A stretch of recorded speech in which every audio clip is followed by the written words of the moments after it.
Welcome to Dockside Magic. We talk about flavor and functionality in the competitive Commander format. I'm your host, Isaac, accompanied by my brother, Aaron. Hey. And my best friend, Kevin. What's up, guys? So for today's topic, Aaron's going to be the one kicking us off and kind of introducing what we're talking about today. So today we're going to talk about lands, an essential portion of the game that they don't always have all the excitement wrapped around them. You think lands, you might not necessarily think combos, but the utility and efficiency that they can offer is super spicy. And the more that I kind of have dug into it and kind of discovered some of the utility that lands bring is great. And especially, being a green player, being able to tutor for lands, sacrifice, say like a crop rotation type effect. There's a lot of utility that can get brought from this. So we compiled a list, 10 lands we want to talk about, and they're not necessarily 10 lands that we would consider to be the best or even the most versatile, but simply just utility that we want to bring to the table. I'm pretty excited to talk about this. And also, too, there's specifically certain lands we chose to not bring to this utility. Sure. As they're more like a ritual type of land. Like your Guy's Cradle clearly is just absolutely insane in the cEDH format. Similarly to even a Phyrexian Tower. But stuff that you just put into it to get mana, we are choosing not to use as utility. We're talking more of like that, I don't know, honestly, a more slight fringe category of lands that are utility. Non-mana utility, something else that your land category brings to the table and could hopefully be relevant with what you're doing. Perfect. Yeah. What's our first one on the lineup? First, we have Mesovith. Pretty cool land. We've seen a couple different printings of it. I'll go ahead and start off by reading it. Mesovith reads, land has a tap ability, untap target attacking creature. Prevent all combat damage that would be dealt to and dealt by that creature this turn. So the first, I'll speak for myself and say the first time I saw this card, I had to read it 2 or 3 times. I'm like, wait, what? Like, what is that? And thinking of practical applications for this, I was kind of coming up a little bit short, but the more that I looked into it, the more that I saw it, I was like, wow, this could actually be pretty cool and pretty relevant. Some of that has to do with where the current meta is at. Say some of the creatures that have triggers that go off when they actually deal damage. I know Kevin, for example, plays like a Tymna Crom type, and I know that Tymna can go off of an attack trigger that you actually have to deal damage. It's kind of versatile in the offensive and defensive category. There are some combos that go with it, but I definitely want to just talk about some of the practical implications that we see, and that is denying attack triggers. Yeah, for sure. And I mean, to be clear, I think that Maze of Ith definitely needs to be considered in your deck only if your pod demands it. What I mean by that is, you face a high amount of... You go against like a Malcolm, Tymna I said before. Yeah. Oh, yeah. I mean, that's really huge. Malcolm's incredible. Tymna is a great pick. Even Crom, I mean, like in a Tymna Crom deck, if you're playing a Stacks deck, which is probably where Maze of Ith finds a home, a lot of times a deck like Tymna Crom will just be utilizing the Crom beats, going to Crombat every turn, and kind of hoping that that player removal is the best type of removal. So being able to take that off the board for them is pretty versatile, pretty useful. So yeah, diving into our next on the list here, we got Inventors Fair. It's cool. It's a legendary land, which makes it a little bit... It's more keywords. More things can get it because of that. It reads, at the beginning of your upkeep, if you control 3 or more artifacts, you gain 1 life. Tap, add a colorless mana to your mana pool. And then another ability to pay 4 and tap for colorless. Sacrifice Inventors Fair. Search your library for an artifact card, reveal it, put it into your hand, and then shelf your library. Activate this ability only if you control 3 or more artifacts, which in cEDH is really easy stipulation to meet. You're probably going to be sacking some treasures even and having leftover treasures to meet that stipulation. But there's a lot of things out there that we play in cEDH that fall in that category of being able to grab an artifact. Like there's so many combos with artifacts. I think it's a pretty pretty powerful keep, even though the land doesn't give you any colored mana. It's only colorless. I think it's still worthy of adding a lot of decks. I think, Kevin, you're the only one that's run it out of any of us. Like, what's your take on it? Oh, absolutely. Last week you heard us talk about Urzas Citadel a little bit, being able to, at instant speed, tutor through a land. So you're not sacrificing a card slot, you're only using a land's ability that can be activated at instant speed. I look at it as 5 mana, because you got 4 and then the land itself to tap. I don't know if other people do the same, but being able to find something like a Urzas Citadel, or maybe if this finds a place in a stacks deck, maybe like a Cursed Totem or Death Star. Yeah. Fish, yeah. There's a lot of artifacts. It's not a hard sell. Well, there's also two. I think it's especially decent because it doesn't have like a stipulation like most utility lands have, like where you do something and then you have another really big setback. The only really stipulation is that you have to be able to have the 3 artifacts to do it, and it doesn't put it on top of your library. It actually puts it in your hand, which I think really is what secures it on like a top 10 list and makes it really decent.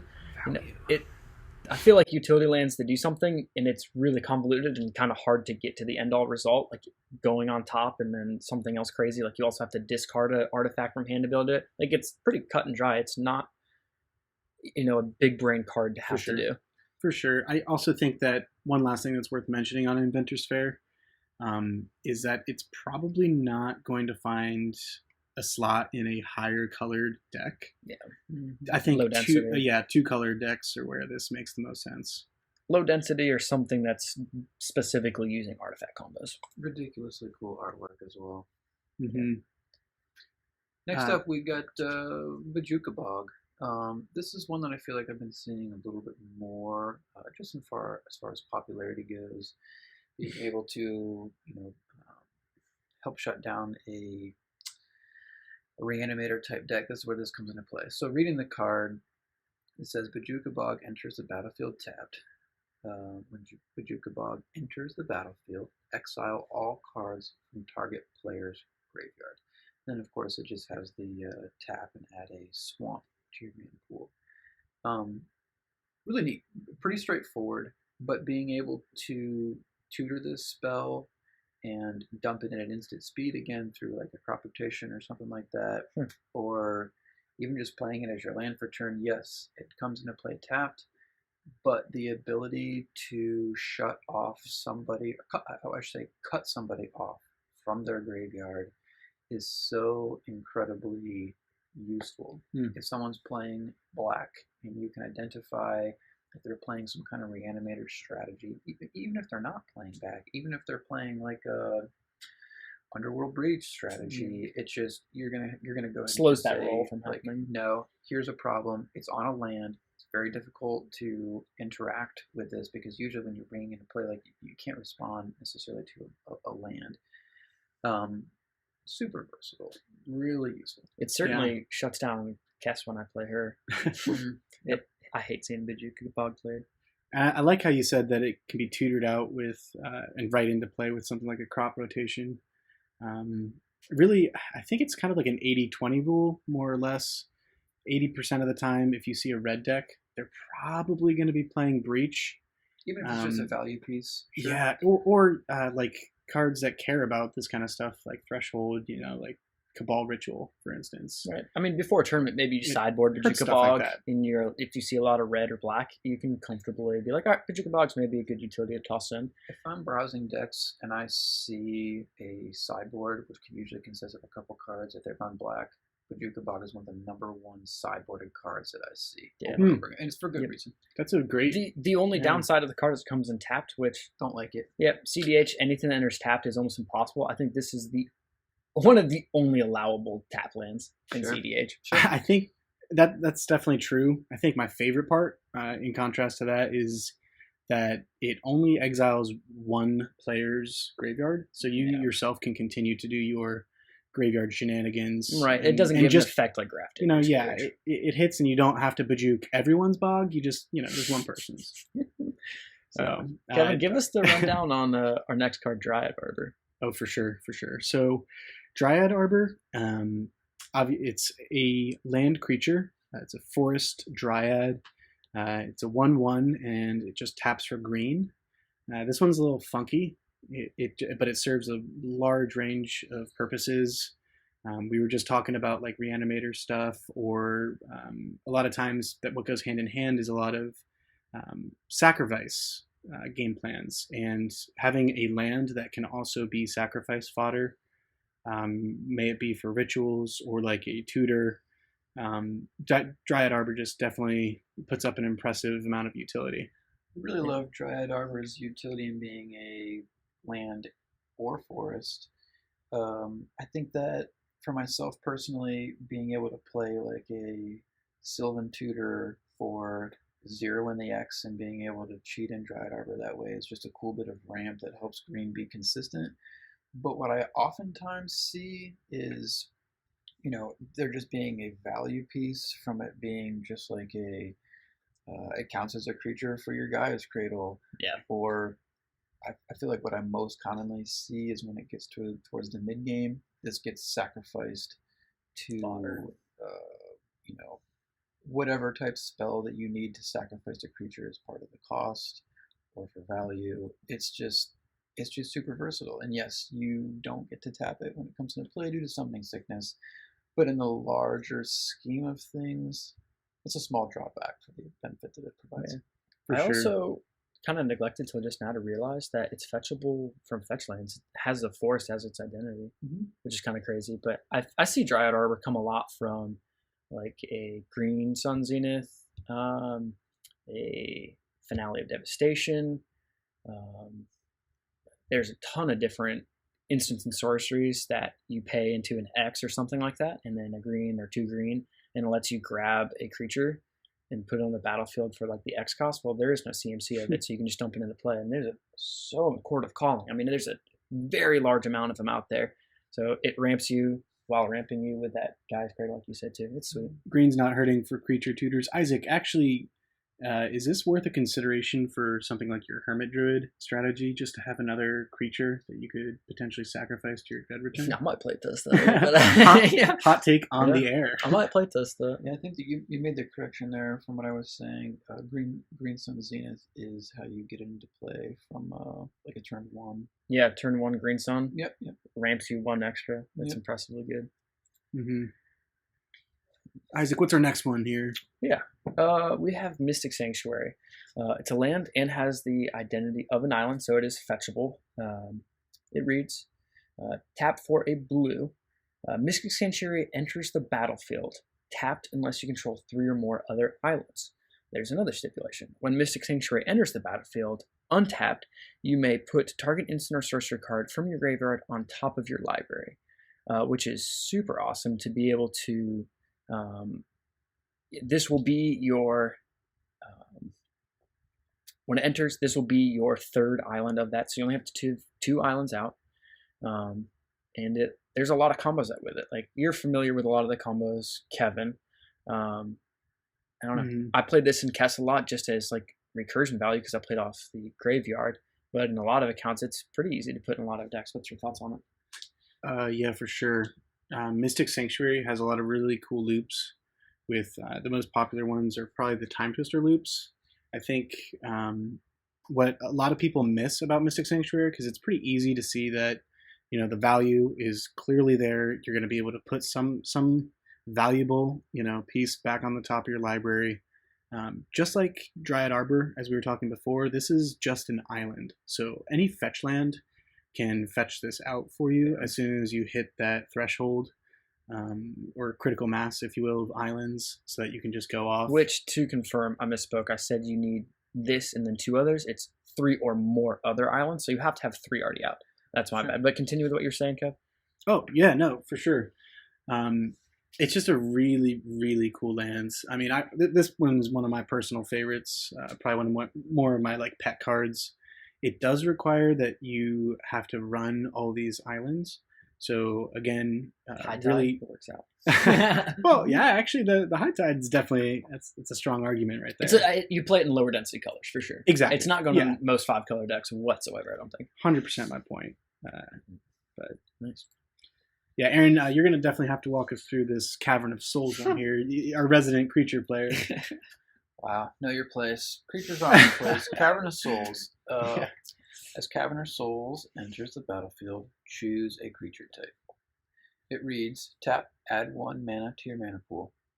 Its second tap ability, add 1 mana of any color to your mana pool. Spend this mana only to cast a creature spell of the chosen type, and that spell can't be countered. I mean, it's big good. It's super solid. You're playing tribal, you might want to think about running Cavern of Souls.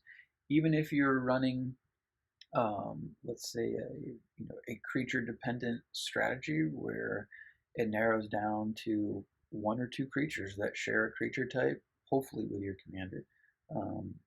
It's just worth running. Again, it's a land. It's super hard to deny it once it's already on the battlefield.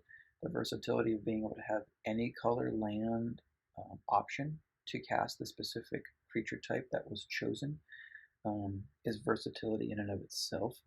And the fact that it can't be countered, it's like, I don't know, what else do you really want on a land that's going to help you get creatures up? Yeah, Cavern of Souls I think also fits too really well into decks that are specifically like creature combo tutors, like your Najeela or a deck with Malcolm and Glinthorn Buccaneer to be able to protect those so they're not counterable. I don't see it.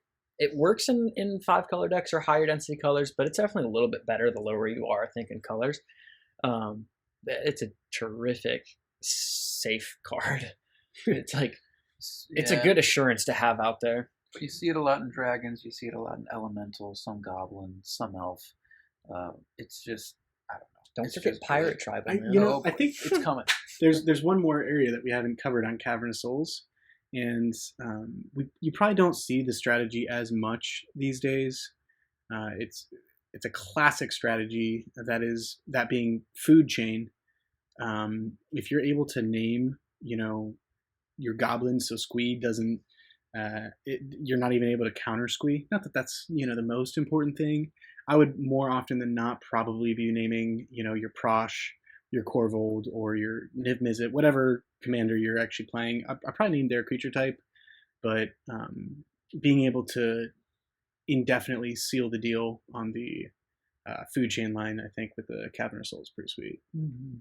A great set. Action Restore is one of my favorites. That's its original printing move too. Food chain still wins games. Definitely. Yeah. Well, I'm going to bring in our next up here. We got Boseiju, Who Shelters All. It's a legendary land from Kawagama, which I think all three of us, granted, this is all obviously our opinion, but Kawagama is like literally the coolest set ever. It definitely has the best art. That's just like your opinion. Best lands, some of the best legendaries, at least monocolored legendaries from any set. In the coolest art, and samurais are kind of freaking sweet. So, but yeah, let me dive into actually reading the card. Boseiju, Who Shelters All, comes into play tapped. This and Vajukabog are some of the only acceptable ones, as we stated. Its ability: tap, pay 2 life, add 1 colorless to your mana pool. If that mana is spent on an instant or sorcery spell, that spell can't be countered by spells or ability this turn. Sounds good to me. Yeah. I mean, I think Boseiju, ironically, being the only other land, I think, on this list that has to enter tapped, is also probably the most common land that you're going to tutor through something like a crop rotation, right? Sure. Because your deck's going to be kind of built around this. I know, rest in peace, Golos, this was... Yeah, and this is, I think this is the only utility, maybe even one of the only lands, but one of the only utility lands outside of, maybe Strip Mine, that has a whole shell of a cEDH deck around it, and it's just a land. Like Golos, granted, it's banned now, but there was an entire deck built specifically around this card to protect your Adnos for that turbo strategy. Absolutely. Or I've actually seen a Boseiju also help someone get an Enter the Infinite. +2 for the style points. Oh gosh. That's really fucking powerful. Yeah. Right? Well, there wasn't anything I could do about it. So.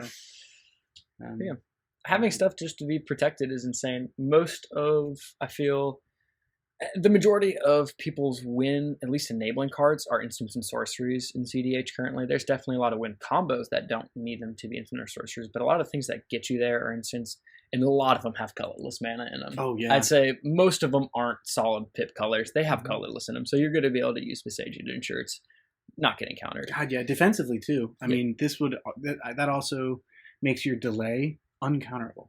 Yep. That's pretty strong. Pretty damn good. Yeah. The next one I'm going to read because I'm really high on this one right now, guys. It's Urzas Saga.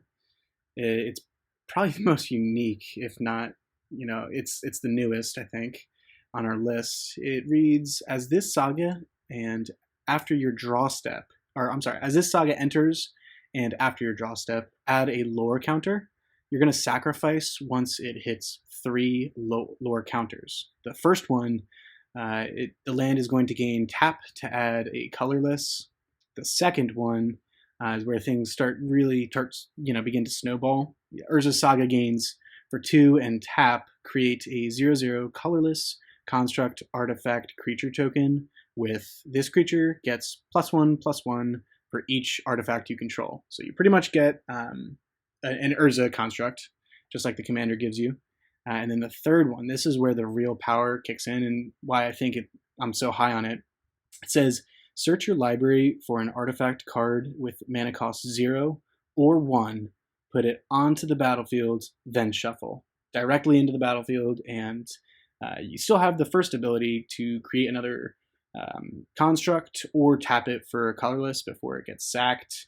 So you're always going mana positive once you hit that 3, or you're finding a pretty relevant stacks piece, say like a Pithing Needle or what have yous. But it's pretty cool. The enchantment land portion of it is kind of interesting, fun. I mean, I guess you could enlighten tutor for it for whatever reason you needed to. Not the best for like Dockside, but still, the sheer amount of value that it provides is just phenomenal. It's really cool, extra spicy. Not one that I see again. We've referenced this a couple times. It's not a card that you're probably going to see in like 4 and 5 color decks, but still, for the ones that matter, it's just going to provide you value. Yeah, 100%. The only thing I will say about Urzas Saga is that it is in fact an enchantment land. So this does feed other people's Docksides during its duration on the battlefield.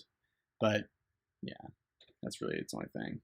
I don't know why, for some reason. Now, granted, I'll give myself a little slack here since this card recently came out in the spring or early summer. Urzas Saga gains. For some reason, I keep on overreading that when I'd read it in the past and forgot that as you go to your different modes of the saga, you still get the prior ones. Right. What is wrong with me? Oh my lord, it's so good. Another thing that I've seen people do with Urzas Saga that's kind of a trigger point for me is for some reason they hit that third one, they always go for their mana crypt. It's like, why wouldn't you just go for your Soul Ring? It puts it right under the battlefield. Oh, definitely. You don't have to pay for it. If you don't have Soul Ring out, that's the one to go for, without question. Yeah. Don't grab something free. Grab something that's 1 CMC. Guys, if there's one thing you've gained from this podcast, go for Soul Ring off the saga. Yeah, that checks out. All right, so we have Cephalon Colosseum coming in the top 2 here.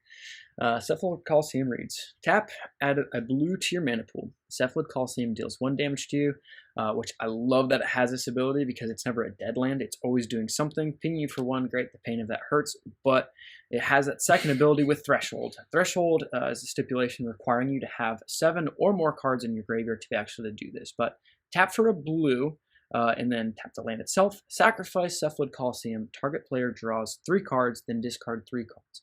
Activate this ability only if 7 or more cards are in your graveyard. This card does an insane amount of stuff. Being able to use this to actually draw 3 cards to yourself is absolutely phenomenal in itself. Kevin, give us a rundown on how this card can stop the main win combo in cEDH right now. Yeah, definitely. I definitely don't play Cephalon Colosseum maybe as much as yourself or Aaron, I think, plays it mostly, but the way that this really has a heavy impact is when someone goes for their Thassa's Oracle, and in response to their ETB, they are going to say Demonic Consultation or Tainted Pact. You allow that spell to resolve, and then in response... Being Tainted Pact or the Demonic Consultation, right? Yeah. You let that resolve, and then before the ETB triggers, okay. Mm-hmm. Making sure I got it. So with the ETB next up on the stack, then you're going to sacrifice your Colosseum. They're going to draw from an empty library before their trigger resolves. And yeah, that's pretty good. Right. Pretty good. I know because it's gotten me a few times. And so, lands are something that's kind of tough for people to look at when they're trying to assess a board state, if they can go for it or not. So effectively what you're saying with that is if you're playing against the Cephalon Colosseum, you basically have to hope that that player that has it is tapping out for you to be able to win, or you have to have like a strip mine to take it out. That's really hard stipulations. Or else they're going to prevent you from winning if you're going the Thassa's route. I mean, if you're going the Thassa's route, they reach their threshold, and you better hope that you have that Vajukabog. Yeah, right. Right? I mean, Aaron, what do you have to add on that? I mean, I think you pretty much summed it up pretty well, Kevin. The only thing that I will maybe add is, yes, it's great for some denial, but just the sheer value of being able to draw 3 cards and discard 3 cards. Yes, oftentimes discarding is a disadvantage, but sometimes you want to have some of those cards in the graveyard. Yeah, like that's a good point. Underworld Breach. You do this, you're going to have 3 cards in your graveyard plus Cephalon Colosseum. That's 4 cards to start rolling the ball in your Underworld Breach. That's actually kind of noteworthy. Yeah, it's a decent little booster for it. Yeah, I've popped Cephalon Colosseum in response to the Thassa's going off for sure, but I find that most time it is like a Hail Mary, like I need an answer right now. Yeah. It's not in my hand. What do I have? Oh, I have a Cephalon Colosseum. Let's rip 3 off the top and see what we get. Nice. So ending on that topic here, Aaron, drive us home on our final card of the list. Man, this one's big scary. The Tabernacle at Pendrell Vale. I will say it's pretty pricey, but here we are. cEDH, legendary land. All creatures now require an upkeep cost of 1 generic mana, in addition to any other upkeep costs they may have. If the upkeep cost for a creature is not paid, the creature is destroyed. So good. People are playing green. You probably have dorks, even if they have a pair. Let's say they have no dorks, and someone is playing simply a pair of partner commanders. Let's say Kevin's playing Timnacrom. That is 2 mana that I am taking out of his mana pool for the turn. It's huge. He can choose to discard, or not discard, sacrifice 1 or both of those creatures, and that player has that option. But that taxing effect, I think that's the word I'm looking for here. Taxing effect is just so huge. Obviously, you're not going to want to play this if you have a bunch of creatures, unless that is your strategy to have to ditch them. But if you're playing a deck that revolves mostly around combos or value pieces that aren't creature oriented, this is it's just great. And of course, there's that option of you have a mild cradle of growth that allows this to be a forest. Like Urborg as well. Yeah. Urborg as well. I think those are worth noting. That utility is really useful and fun. I just think the spirit of this card is so cool. And it's so incredible. Good. I like the point that you just made about the partners. Even if someone has 2 partners, if you're running partners, there's a very high chance that you're probably playing cards like Fierce Guardianship, Deflecting SWAT, and so on. Effectively, what the Tabernacle does is instead of making those free interaction pieces for you, every single turn, you're going to have to pay the price until you receive the benefit from playing that card for quote-unquote free. Yeah, the Tabernacle absolutely shuts down my Rograk Silas deck. Silas doesn't really get played, and Rograk definitely does as a value piece for the Deflecting or Fierce Guardianship, as you mentioned, or as a sack outlet. Like, this really hurts. I think the only reason we don't see this card played in almost every deck, like that isn't creature heavy, obviously. Like, you don't want to play into your own creatures and having to pay them, unless you have the ability on, that's still possible. But it's just because the card costs so much money to actually buy. Sure. Proxy it. Yeah, I was going to say proxy. I feel like most people's local game stores understand that proxies and cEDH are acceptable. I think that's really becoming more of the status quo. Proxy this card and play it. It's insanely good. Not to mention, Sisse can find it. Yeah, and as always, Sisse can find it. You got to finish with the Sisse. The art on this really blows me away too. Just really spot on. Yeah, I mean the art on a few of these, like that Urzas Saga art, beside you for sure. I think I could have possibly drawn this card better, and I'm a horrible artist. No offense to the printing of Dryad Arbor that we had pulled up too has like a couple making out and like the mist in the background. I never noticed that because I had it blown up on the computer screen really big. It's a little like, much. wait, what? Hold on, I never realized that. Yeah, it's all good. So, and per usual, we're going to do some of our personal honorable mentions. Aaron, dive into it for us, man. Sure. My flavor pick for this episode, one that's near and dear to me for a couple of reasons. Read the card here. It's called Flagstones of Traquair. It's a legendary land. Sisse. Tap to add white to your mana pool. And then it reads, when Flagstones of Traquair is put into a graveyard from play, you may search your library for a Plains card.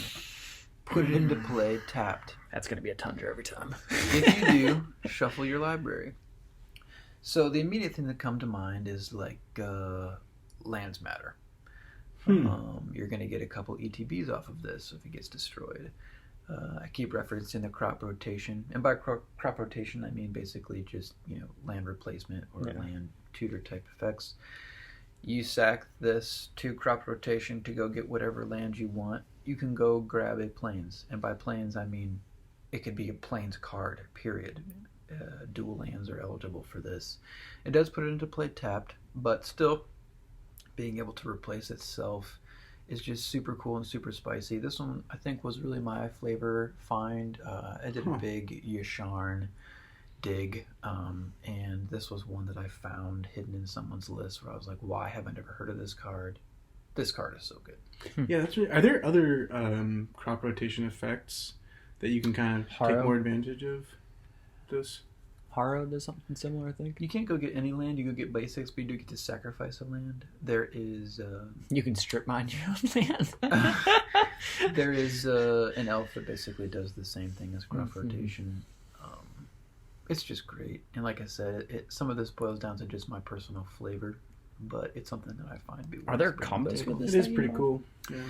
I feel like this is a very comboable card. Like, for the most part, if I saw somebody resolve this, I'll be like, is there a combo to come with this? But see, it kind of seems like it. That's why this is my flavor. You look at it and you're like, wait, what? I'm like, oh, okay. This we could take this somewhere.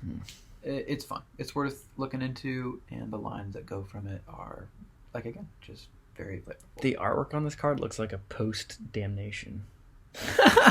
The before and after. The before and after. Flagstones of Traquair. Hit me with your land board. What do we got now? I dare you. Kevin, dive in. Oh, yeah, for sure. So my personal picks for my lands are going to be two of them are pretty much the same. It's Barbarian Ring and Cabal Pit.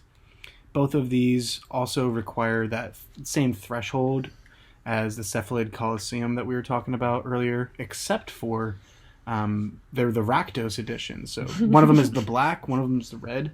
I think it's a lot easier to fill your graveyard in those colors, personally. And they pretty much both do the same thing. The Cabal Pit one, I'll start with that. The threshold is for black, tap, sacrifice the Cabal Pit. Target creature gets -2/-2 until end of turn. And then Barbarian Ring does pretty much the same thing. It deals 2 damage to target creature or player. That's extremely relevant.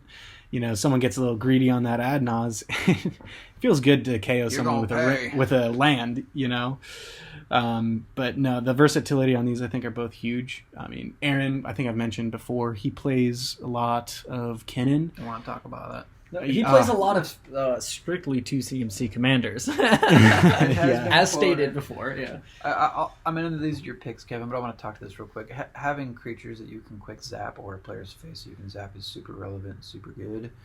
But the artwork on this, I feel like they are eerily similar, but appropriate for red and from black. But I'm getting from Star Wars. What was the Sith place that they went to? Oh no, you're talking about where Palpatine fights Yoda in the episode Senate. 3 when they're having that meeting in the Senate. I'm getting a big vibe from that. There's a lot of things. So Cabal Pit, I can't tell if it's a chandelier, a thing that hangs off of a UFO, or just a UFO. Like there's a dude. Or yes. Yeah, there's a dude in the middle of this little pit. Whatever it is, he's fucked. Damn. Yeah, he really is. And now I got to go home and watch Star Wars. But yeah, those are definitely my flavor picks. Nice. All right, well, I'll finish her off for the flavor picks. I also have 2 kind of like Kevin, but they're virtually the same thing, just in different color identities. I have Yerborg, Tomb of Yawgmoth, and Yavimaya, Cradle of Growth.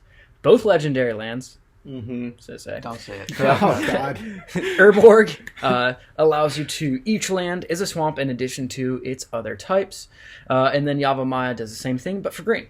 I personally am actually really high on these. I love running these, especially when there's like a opposition agent out and I can't crack and fetch my lands.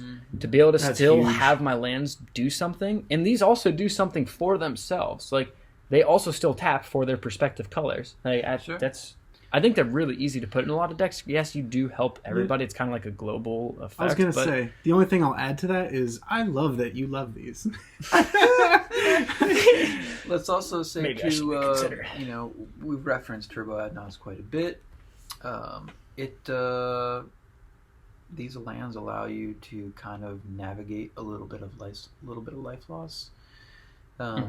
You know, so Your many pain lands lands types of things like that have a cost, and you can just put them out there and work around it. They're super cool. For Very sure, filtering. for sure. Good picks, man. I mean, isn't there a red card that does this too? Right? You are not referring to Blood Moon right now.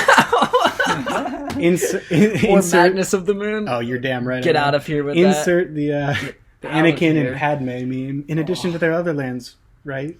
I also hate Right? sand. There's a little bit of fun politicking that can happen with this too. You know, you see the table has to get an answer to someone, and someone's like, I have an answer, but I don't. They clearly don't have access to blank whatever color, and you're like, well, I can help out a little bit. Friend. Don't forget what I've done for you. Yes. Cool. Good picks. Well, that wraps up the top 10 and our personal hot take preferred preferences there of I don't know, honorable mentions. Thanks for tuning in to the podcast today. By all means, if you want to like videos, comment, that helps. Share it if you really feel like it. That helps a whole lot. We're going to try and start doing more of this content more frequently, especially as I learn how to edit videos more properly. Better content to come. But yeah, by all means, thanks for tuning in to this video. I feel like there should be some classy exit music going on. Kevin, what do you got? Improv? Man, you cannot give you an improv without just copywriting someone else's. Yeah, right. Elevator music. How do you make elevator noises? That's all I got.